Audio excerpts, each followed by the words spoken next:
Il y a aussi le négatif. On peut aussi récolter dans le négatif. Mais au moins, le Seigneur, lui, il nous a parlé du positif. Ce que tu as sémé, tu vas récolter. Que veut dire Tabitha? Tabitha, c'est un nom araméen qui signifie Dorcas. Et dans beaucoup de livres bibliques, on dit que ça signifie gazelle. Celui ou celle qui connaît la gazelle, c'est un animal. Tu vas bien comprendre ce que veut dire Tabitha. Si tu connais le comportement de la gazelle, tu vas comprendre le mot Tabitha.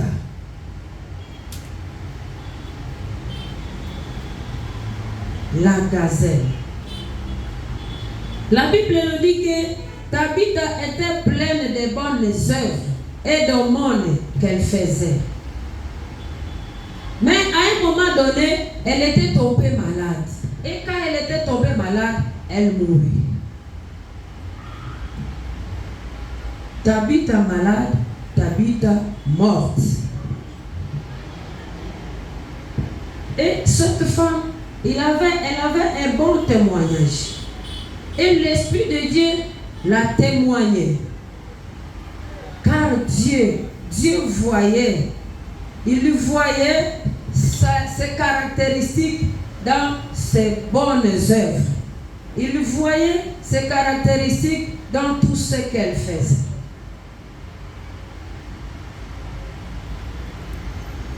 Tu vois, ce que Tabitha faisait, c'est ce que nous allons voir quand la gloire de Dieu va apparaître. Pour Tabitha, pour nous les croyants, nous allons le vivre. Nous allons le vivre dans le siècle à venir, lorsque le résultat de la grâce de Dieu apparaîtra aux croyants. Amen. Amen. Ce que tu fais aujourd'hui, tu vas le vivre. Tu vas le vivre lorsque le résultat de la grâce de Dieu va apparaître aux croyants. Puisque quand nous lisons Apocalypse 19, le verset 7 au verset 8, la Bible nous dit: réjouissons-nous et soyons dans l'allégresse et donnons-lui gloire, car les noces de l'agneau sont venues et son épouse se préparait, et il lui a été donné de se revêtir d'un fin lin éclatant, pur, car le fin lin, ce sont les œuvres justes de saints. Amen. On dit qu'il lui a été donné de se vêtir un fin lin éclatant, pur, car le fin lin, ce sont les œuvres justes de saints. Donc ton habit, c'est ce que tu fais. Tu vas te vêtir de ce que tu fais. Ça va te suivre. Le fin lin, on nous dit, ce sont les œuvres justes des saints qui nous justifieront au ciel. C'est comme nos œuvres qui nous justifient aujourd'hui. Les œuvres de Tabitha l'a justifié. Mais malgré ces œuvres, la mort l'a atteint. Malgré ces œuvres, la mort a atteint Tabitha. Nous sommes des candidats de la mort. Que tu fasses du bien, que tu fasses du mal, nous tous nous sommes des candidats à la mort. Peut-être Tabitha n'allait pas mourir, mais Dieu a accepté qu'elle meure aussi. Amen. Dieu a accepté que la bienfaitrice meure aussi. Pourquoi Dieu a accepté? Dieu a accepté puisqu'il a voulu se manifester dans la mort de Tabitha. Il a voulu seulement se manifester dans la mort de Tabitha. Dieu, il se manifestait chez les gens qui étaient malades, chez les paralytiques, chez les gens muets. Mais il a plus encore voulu se manifester dans la mort de Tabitha. Amen. Amen. Dieu a voulu se manifester dans la mort de Tabitha. C'est comme Lazare, dans la mort de Lazare. Jésus s'est manifesté. Quand Lazare était malade, on appelait, on envoyait les gens pour aller dire à Jésus, ton ami est malade.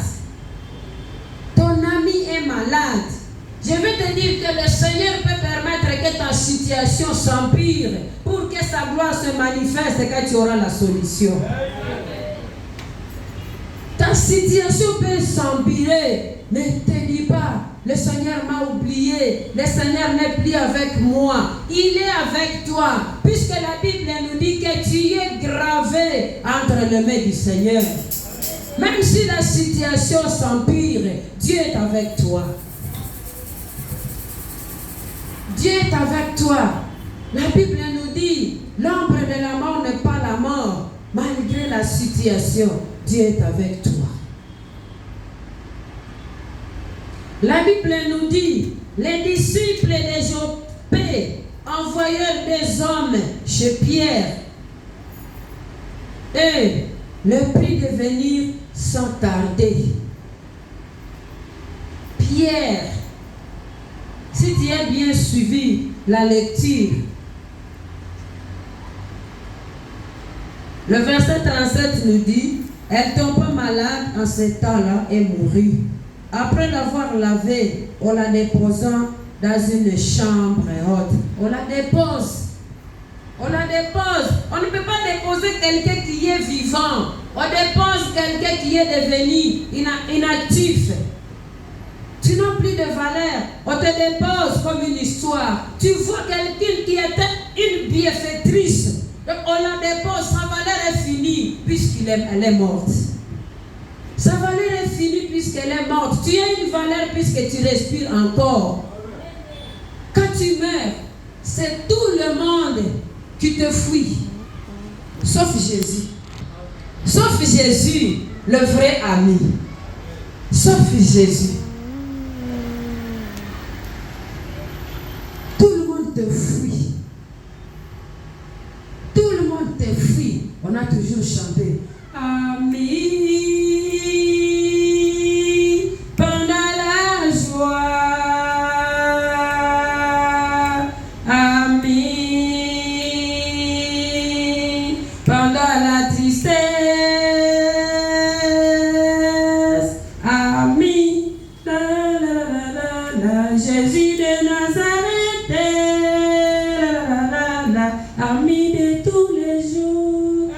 Jésus, on te fuit.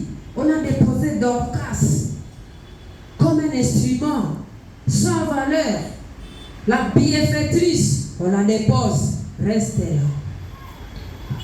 Reste là. Dorcas s'attendait quoi? L'enterrement. L'enterrement. Le verset 38. Comme Lyde est près de Joppé, les disciples avaient appris que Pierre s'y trouvait. Envoyèrent 2 hommes vers lui pour le prier de venir chez eux. J'aimerais que tu puisses être une bénédiction pour les autres comme Pierre. On a pensé à Pierre. En quoi on peut penser en toi?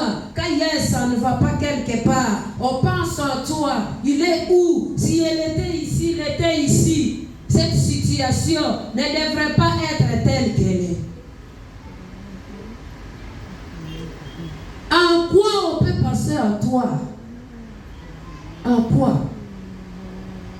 Que chacun de nous se demande, en quoi on peut passer à moi, même dans ma famille, même dans mon quartier, même dans ma maison, en quoi on peut passer à moi? On regrette mon absence, on dit, il est tel part, cherchons-le, pour que la situation s'arrange ici.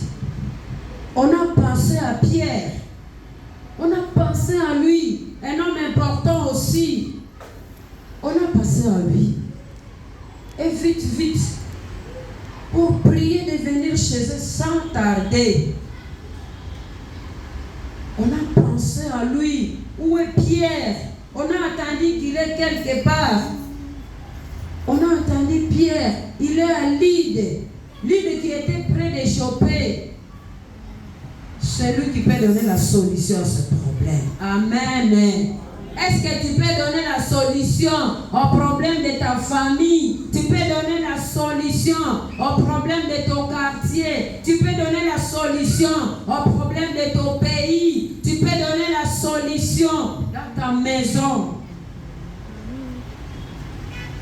Dieu veut que nous puissions donner des solutions comme Pierre. On a pensé en lui. Cette situation, personne sauf Pierre. Où est-il? Tu vois, quand on pense à toi, c'est que tu as les capacités, tu as les potentiels de Dieu. Amen. On peut avoir un ordinateur qui est abîmé. On dit c'est elle. C'est pourquoi ne minimise pas ce qui est en toi. Tu es précieux. Ne minimise pas ce qui est en toi. À un moment donné, on va passer en toi. Et il faut être aussi apte. Il faut être apte. C'est pourquoi écartons de nous la paresse. Puisque la paresse nous vide. La paresse nous vide. On a passé à Pierre. On a dit cette situation. Personne, si ce n'est que Pierre. Si ce n'est que Pierre. Et là où on va te chercher, le Seigneur va t'honorer. Là où on va te chercher, le Seigneur va t'honorer. Mais seulement, il faut marcher dans la crainte de Dieu. Il faut mettre toute ta confiance à Dieu. Si Pierre était venu de son intelligence, il n'allait rien faire. Il n'allait rien faire. Mais il était venu, sachant que celui qui est à moi, il va agir. Celui qui est en toi, il va agir. Les disciples de Joppé envoyèrent des hommes chez Pierre, le prièrent de venir sans tarder. Il y a des choses que tu peux avoir faire dans ta vie pour que les gens soient stimulés. Pour que les gens soient stimulés quand ça barde. Il y a des choses que tu dois avoir faire. On ne peut pas être stimulé comme ça pour rien. Non. Il faut qu'il y ait des choses que tu as faites pour que les gens soient stimulés. Il est où? C'est comme par exemple le papa Michel, quand il n'est pas là, lui il modèle chaque jour celui. Chaque jour celui ou rien. Quand il n'est pas là, ou bien même quand c'est l'intercession, quand c'est la veille de prière, un jour, il avait dit, je ne sais pas si je vais venir, c'était la veille de prière, le 31 décembre. Je ne sais pas si je vais venir. Je commençais à dire, est-ce que je peux travailler de 23h jusqu'à 5h du matin, moi seul, à Modéra? J'avais regretté, mais j'avais prié. Heureusement, il était venu. Il était venu. Il faut que tu fasses des choses pour que à ton absence on te regrette. Aza wapi aza te. Il est où? Quand ça barde, on fait allusion à toi. Chacun de nous se connaît. Mais je ne dis pas de t'enorgueillir de ce qui est en toi. Mais tu te connais. Peut-être c'est toi qui fais le foufou chaque jour à la maison. Quand tu n'es pas là, elle est où? C'est tout le monde qui est déstabilisé. C'est tout le monde. On a été déstabilisé puisque ta vie a été déposée quelque part. C'est tout le monde qui était déstabilisé. Elle est où? C'est tout le monde qui était stimulé. Ou bien peut-être quand tu n'es pas là, on se dit, qu'il parte. Il y a des gens pareils. Hein? Il y a des gens pareils. Nous tous, nous savons la mort. La mort. Il y a quelqu'un qui peut mourir. Peut-être il tuait les gens. Il dit, nous nous reposons. Ce n'était pas le cas de Tabitha. C'est tout le monde qui était déstabilisé. Tout le monde. surtout les veuves et les orphelins.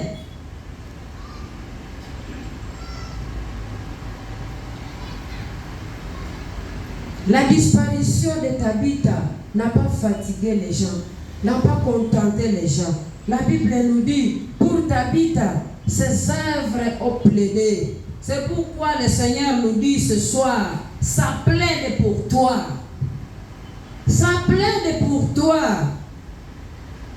Les œuvres de Tabitha ont plaidé. Les veuves, les orphelins, ils ont pleuré. Les disciples ont vu le niveau de pleurs. Ils se disent non. Il faut que Pierre vienne. Il faut que Pierre vienne. Ils ont envoyé des hommes d'aller appeler Pierre, puisque ça n'allait pas. Ça n'allait pas. Les orphelins pleuraient, les veuves pleuraient. Bien-aimé, qu'est-ce qui peut plaider chez nous, chez moi et chez toi? Qu'est-ce qui peut plaider? Qu'est-ce qui peut plaider? Qu'est-ce qui peut plaider chez moi et chez toi? C'est comme par exemple le loyer que nous payons ici chaque jour. Si toi tu ne mets pas ton argent, on sera déstabilisé. C'est tout le monde qui va pleurer. C'est tout le monde qui va pleurer. Bon, ouais, quitter. Poyo tiete. On a plaidé. Les œuvres de Tabitha ont plaidé. Les orphelins, ils ont pleuré. Les veuves, ils ont pleuré. Pour Tabitha, les vêtements ont parlé. Amen. Les vêtements ont parlé. Les vêtements ont complété les pleurs des veuves et des orphelins. Et le ciel a vu. Amen. Le ciel a vu. Ce qui est important, c'est quand tu pleures et le ciel voit. Tu peux pleurer, personne ne voit. Tu peux pleurer, le ciel ne voit. Et beaucoup de gens pleurent, mais le ciel ne voit rien. Puisque leurs cœurs sont éloignés de Dieu. Tu souffres, tu pleures. Tu te casses la tête, mais Dieu ne te voit pas. C'est tout un problème quand Dieu ne te voit pas. Il ne te voit pas puisque ton cœur n'est pas brisé. Mais le cœur des orphelins était brisé. Le cœur des veuves était brisé. Ils ont pleuré sincèrement. Ils ont pleuré Tabitha. Ils ont pleuré Tabitha. Et quand le Seigneur a vu, la servante a été honorée. Le serviteur de Dieu a été honoré. Pierre, il a été honoré. Malgré que le veuve pleurait, elle-même aussi n'avait pas l'espoir que Tabitha va revenir en vie. Il pleurait comme nous avons toujours pleuré quelqu'un. Mais Dieu, ce jour-là, il a voulu se manifester. Dieu, il veut nous montrer que dans tout ce que nous faisons, il voit et ça plaide pour nous. Il n'avait pas l'espoir pour que les Tabitha ressuscitent. Mais comme Dieu a voulu se manifester, il a montré le biais de Tabitha. Il a fait un miracle dans le biais de Tabitha. C'est une grande leçon pour nous aujourd'hui. Pour nous faire voir qu'il faut faire du bien. Amen. Il faut faire du bien. Faire du bien, c'est une recommandation biblique. Quand nous lisons Psaume 37, le verset 3. Psaume 37.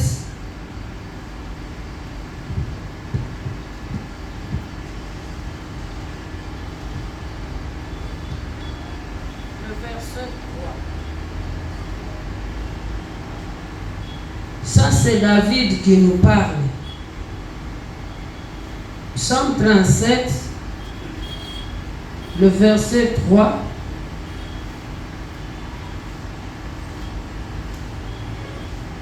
La Bible nous dit, confie-toi à l'Éternel et pratique le bien, et le pays pour demeure, et la fidélité pour pâture. Mais ce qui nous intéresse, c'est A. Confie-toi à l'Éternel et pratique le bien. Amen. Quand je lis ce verset, ou bien même du verset 1er au chapitre 5, nous voyons qu'il y a un contraste entre le juste et le pie. Ici, il y a un contraste entre le juste et le pie. Donc, le croyant et les incroyants, il y a un contraste. Celui à qui on s'adresse, il n'est pas riche. Si tu commences au début, on dit, ne t'irrite pas contre les méchants, n'avis pas ceux qui font le mal, car ils sont fauchés aussi vite que l'herbe, et ils se flétrissent comme le gazon vert. Puis on dit, confie-toi à l'Éternel et pratique les biens. Je ne sais pas si nous comprenons ce vers. On s'adresse à quelqu'un qui n'est pas riche. On s'adresse à quelqu'un qui n'est pas dans son confort. Donc on est en train, je peux dire, de le consoler. Ne t'irrite pas contre les méchants. Ne t'irrite pas contre les méchants.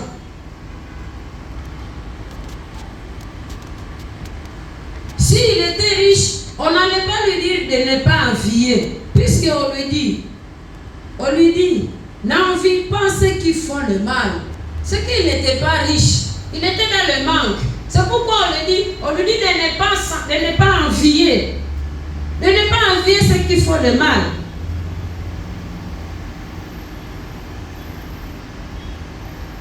Puisqu'il n'était pas à l'aise, physiquement il n'était pas à l'aise. Pourquoi on lui dit de ne pas envier ceux qui font le mal? C'est comme par exemple aujourd'hui, ceux qui font le mal, ceux qui font le trafic des organes, comme nous voyons dans les réseaux sociaux, ils gagnent de l'argent. Ils ont l'argent. Ou bien les kidnappeurs, ils gagnent l'argent. Mais on nous dit, moi et toi, on nous dit de ne pas les envier, mais on dit de faire quoi? De faire le bien. De faire le bien. Peut-être Tabitha, dans ce qu'elle faisait, elle n'était pas riche, mais elle habillait les veuves, elle habillait les orphelins. Elle n'était pas riche. Je connais quelqu'un qui dit, lui, il commencera à donner quand il aura beaucoup d'argent. C'est quand il aura beaucoup d'argent qu'il va commencer à aider les gens, quand il va commencer à donner aux gens. On ne donne pas plus qu'on a beaucoup. On donne plus que le cœur te pousse à donner. Tu donnes plus que tu as un esprit compatissant. Et c'était Tabitha. Amen. C'était Tabitha. Elle vêtissait les veuves, les orphelins. Elle n'était pas riche, mais elle faisait du bien. Elle faisait du bien. C'est pourquoi le Seigneur nous dit, confie-toi à l'Éternel et fais du bien. Fais du bien. Seulement ça. Ne regardez pas ceux qui font le mal. Ne regardez pas n'envie pas ceux qui font le mal. N'envie pas ceux qui progressent, mais fais du bien. Comme Tabitha. Dans le pain que tu as, fais du bien. Pas seulement le bien de donner, mais le bien envers les autres. Envers les autres. On nous dit, faisons du bien. Il n'était pas riche. Mais on nous dit de faire du bien. Tu ne dépends pas de ta situation financière. Ça ne dépend pas de ton avoir. Mais ça dépend de ton cœur. À travers la compassion que le Seigneur a mis en toi. Tu peux avoir même $2 par exemple. Tu as $2. Tu acceptes de rester avec $1 ou bien avec 0,5, mais tu donnes 1,5, mais tu donnes $1. Puisque le Seigneur a mis en toi les dons de donner. L'autre chose qui est ici, qui est très importante, Tabitha, il faisait du bien à quelle sorte de gens? C'est important aussi. À quelle sorte de gens? Tu peux faire du bien à quelqu'un avec qui vous avez un même rang social. Ce n'est pas ça Tabitha. Amen. Ce n'est pas ça Tabitha. C'est comme par exemple, tu as ton chef, il voyage, tu voyages et tu lui amènes une chemise par exemple. Tu sais pourquoi tu amènes cette chemise? Ce n'est pas ça Tabitha. Ce n'est pas ça Tabitha. Tabitha, il a donné aux veuves, aux orphelins, sans arrière-pensée, sans avoir à attendre d'eux quelque chose. Mais elle donnait. Elle donnait aux orphelins, aux veuves. Autrement dit, aux gens qui étaient méprisés dans la société. Sans essence. Et devant Dieu, sans essence. Donc tu donnes pour ne plus entendre quelque chose à celui à qui tu as donné. Mais si moi je t'appelle pour venir manger à mon foufou, c'est que je sais que toi aussi tu m'appelleras. C'est nous les hommes. Tu m'appelleras aussi. Mais ce n'est pas ça ta pite. Donnez aux orphelins. L'orphelin il a quoi? La veuve il a quoi? Mais il faut savoir que les orphelins et les veuves dans la Bible, ils étaient les bien-aimés de Dieu. Puisque quand nous lisons la Bible, nous voyons que la veuve a nourri, l'a nourri Élie. Il y avait des patrons qui étaient là-bas. Mais le Seigneur a envoyé Élie chez la veuve. Chez la veuve. Dans la société, la veuve peut être minimisée, mais pas chez Dieu. Pas chez Dieu. C'est pourquoi nous voyons aujourd'hui des veuves qui ont des immeubles. Puisque chez Dieu, il n'y a pas de discrimination. Il n'y a pas de discrimination. Mais au moins Tabitha s'occuper des veuves, s'occuper des méprisés. Et c'est ça le vrai don. Nous donnons pour attendre quelque chose. Mais Tabitha n'était pas comme ça. Tabitha n'était pas comme ça. Tabitha n'était pas comme ça. Il y a des gens qui donnent sans arrière-pensée. Ils donnent sans pour autant attendre quelque chose chez toi. Ils donnent, ils ne se fatiguent même pas, ils donnent. Quand nous lisons le verset 39 de notre texte, le verset 39, des apôtres 9, le verset 39.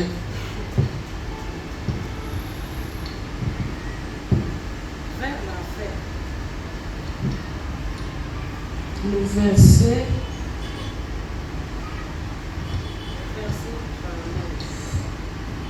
Actes des apôtres 39 vers la fin. On dit, et lui montrèrent les tuniques et le vêtement que faisait Dorcas. Ce qui m'intéresse, c'est pendant qu'elle était avec elle. Les veuves montraient les tuniques que faisait Dorcas pendant qu'elle était avec elle. Ils avaient aussi le souvenir de Dorcas. C'est pourquoi je nous dis, quand nous sommes quelque part, même si à l'église, nous ne mourrons pas ensemble. Peut-être le Seigneur peut t'envoyer aux États-Unis. Pendant que tu sois avec nous, quel souvenir nous pouvons avoir de toi? C'est très important aussi. Les vêtements, Tabitha faisait ça en survivant. Mais quand elle n'était plus avec ses veuves, avec ses orphelins, il se souvenait toujours d'elle. Se souvenait toujours d'elle. J'ai déjà dit, peut-être, pourtant on dit, Akele, Tolembi Nabiso, Akele, ce n'était pas ça Tabitha. Ce n'était pas ça Tabitha. Pendant qu'elle était avec elle, il s'est souvenu d'elle lorsqu'elle n'était plus. Peut-on avoir un beau souvenir de toi? Tu as voyagé et on se souvient de toi. Les gens qui étaient à ton côté te disent, ah, tel vraiment, il nous faisait rire, tel vraiment, il faisait ceci ou cela pour nous.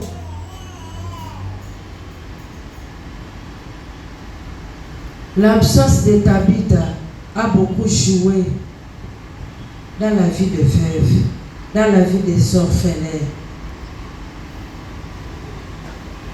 Dans tout ceci, le Seigneur veut seulement nous montrer qu'il faut faire du bien.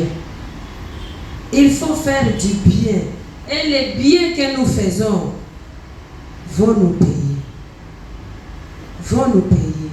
Il faut faire du bien. Envers les gens, envers les démunis, envers tout le monde. Envers tout le monde. Il faut être ami de tout le monde. J'avais une maman, elle était amie à moi. Elle était amie à moi. Moi aussi, je peux dire que c'était par la grâce, puisque elle choisissait les catégories des gens. Si tu n'es pas de son rang social, elle ne se familiarisait pas à toi. Ce n'était pas ça Tabitha. Tabitha aimait les orphelins. Tabitha aimait le veuve. Mais le retour, ça appartient à Dieu, comme on vient de le dire. C'est lui qui sait la valeur de ton acte. C'est lui qui sait la valeur de ton acte. Mais il faut que les œuvres que tu fais, il faut que ces œuvres soient fondées sur quelque chose. Il faut que ces œuvres aient un soubassement en toi, qui est le salut. Il faut que le salut soit à toi. Quand tu as le salut, tes œuvres aussi seront honorées.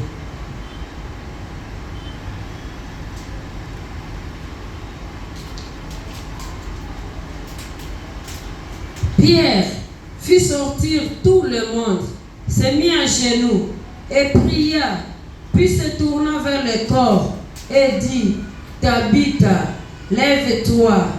Elle ouvrit les yeux et ayant vu Pierre, elle s'assit. Il lui donna la main et la fit lever. Il appela ensuite les saints et le veuve et la leur présentant vivante. Amen. Amen. Bien-aimés, pour que le miracle se fasse, il ne faut même pas un autre temps. Il ne faut même pas un autre temps. On dit, Pierre fit sortir tout le monde, se fit à genoux et pria. Pria. Puis se tournant vers le corps, il dit, Tabitha, lève-toi. Et c'était tout. C'était tout. La puissance dans sa parole. Lève-toi. Pourquoi il a voulu que les gens ne soient pas là? Pour ne pas le distraire. Pour ne pas le distraire. Dans la distraction, nous n'allons rien faire. Dans les choses de Dieu, il faut la concentration. Il faut la concentration. Il a dit aux gens de sortir. Il s'est mis à genoux. Lève-toi. Pas même longtemps. Lève-toi. Un petit moment seulement. Tu prononces les paroles de la foi. Il a prononcé les paroles de la foi. Lève-toi. Elle ouvrit les yeux et ayant vu Pierre, elle s'assit. Il lui donna la main et la fit lever. Prière de la foi. C'est comme lorsque Jésus ressuscita Lazare. Quand il lit Jean 11, 41, la Bible dit, ils ôtèrent donc la pierre et Jésus leva les yeux en haut et dit, Père, je te rends grâce de ce que tu m'as exaucé. Le miracle se fait quand il y a la puissance de Dieu et la foi. C'est pourquoi la Bible nous dit, quand nous prions, ne multiplions pas les mêmes paroles comme les païens qui s'imaginent à force de multiplier les paroles, ils auront quelque chose. Non. La puissance dans ce que tu dis est la parole. Et d'où vient cette puissance? La puissance vient dans la vie de sanctification. Puisque quand nous lisons dans la Bible, il y a les enfants de Célopâtre. Ces enfants-là, c'est quand tu peux prier au nom de Jésus, au nom de Jésus, au nom de Jésus, démon sort, démon sort. Quand chez toi il y a la souillure, le démon ne va pas partir. La puissance viendra quand tu vas te sanctifier. Quand tu vas dire démon sort au nom de Jésus, le démon va ah ouais, n'a pas partir. Mais quand il voit que l'impudicité est en toi, le mensonge est en toi, la colère est en toi, la méchanceté est en toi, tu dis sors. Lui aussi intérieurement, malgré que nous ne l'attendons pas, lui aussi te dit toi aussi sors. Puisqu'il voit de toi quelque chose qui le ressemble, sors et toi aussi sors. Il résiste, il résiste.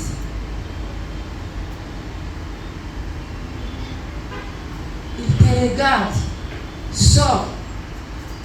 La puissance vient lorsque nous nous sanctifions et lorsque nous avons la foi.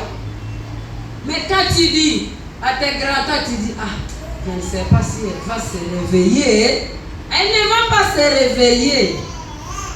Mais quand tu viens avec la foi, avec la puissance, tu dis seulement, lève-toi. Tu ordonnes seulement, il se lève. Il se lève. Il se lève. Le miracle se fait quand il y a la puissance. Quand nous nous sanctifions, quand nous avons la foi, le miracle se fait.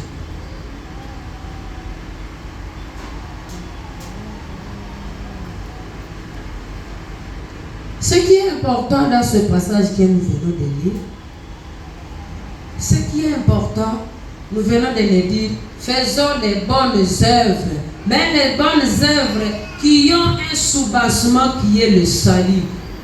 Quand tu n'as pas le salut en Christ, quand tu n'es pas sauvé, tes œuvres sont à vain. Tes œuvres sont à vain. Tes œuvres auront de la valeur si et seulement si tu as accepté Jésus-Christ comme Sauveur et Seigneur. Si tu n'es pas accepté, si tu n'as pas encore accepté Jésus-Christ comme Sauveur et Seigneur, il est temps. Il est temps. Il est temps. Le salut va encore consolider tes œuvres. Je ne dis pas que tu fais du mal, mais le salut va encore consolider tes œuvres. Le salut à Jésus-Christ, ça va consolider tes œuvres. La Bible nous dit, à 1 Corinthiens 13, le verset 3, « Et quand je distribuerai tous mes biens pour la nourriture des pauvres, quand je livrerai même mon corps pour être brûlé. Si je n'ai pas la charité, cela ne me sert de rien. Ne me sert de rien. En tout ce que nous faisons, si nous attachons le salut à Christ, ça sera encore bien consolidé. Et le ciel va voir ce que nous faisons. Ça va plaider pour nous ici sur la terre. Et ça va plaider pour nous au ciel, dans le royaume des cieux. Puisque ce que nous faisons aujourd'hui, ce que tu veux aujourd'hui, c'est inscrit dans le livre de vie. Dans le royaume des cieux, le Seigneur va commencer à ouvrir. Le Seigneur va commencer à ouvrir. Tu vas jouir de ça doublement ici sur terre et dans le royaume des cieux. C'est pourquoi le Seigneur nous dit ce soir, faisons de même comme Tabitha. Il a aidé les pauvres. Il a aidé les orphelins. Elle a aidé les orphelins. Elle a aidé les veuves. Sans arrière-passé, sans attendre de quelque chose. Mais sa récompense a commencé sur cette terre. Il a joui des biens qu'elle a fait aux veuves et aux orphelins. Le Seigneur nous interpelle. Dans l'année de la récolte, il nous dit, c'est l'année de la récolte. Tu vas récolter ce que tu sèmes. Peut-être tu intercèdes pour les autres. Même à la maison, tu pries pour les autres. Peut-être tu intercèdes pour ta famille. Peut-être tu intercèdes pour le serviteur de Dieu. Tu ne travailles pas en vain. Dieu qui n'a jamais été redevable à personne, il te dit aujourd'hui, je vais te payer cette année. Prends courage. Ne sois pas découragé. Le Seigneur n'est pas un homme pour mentir, ni un fils de l'homme pour te repentir. Tu vas récolter. Que le Seigneur te bénisse.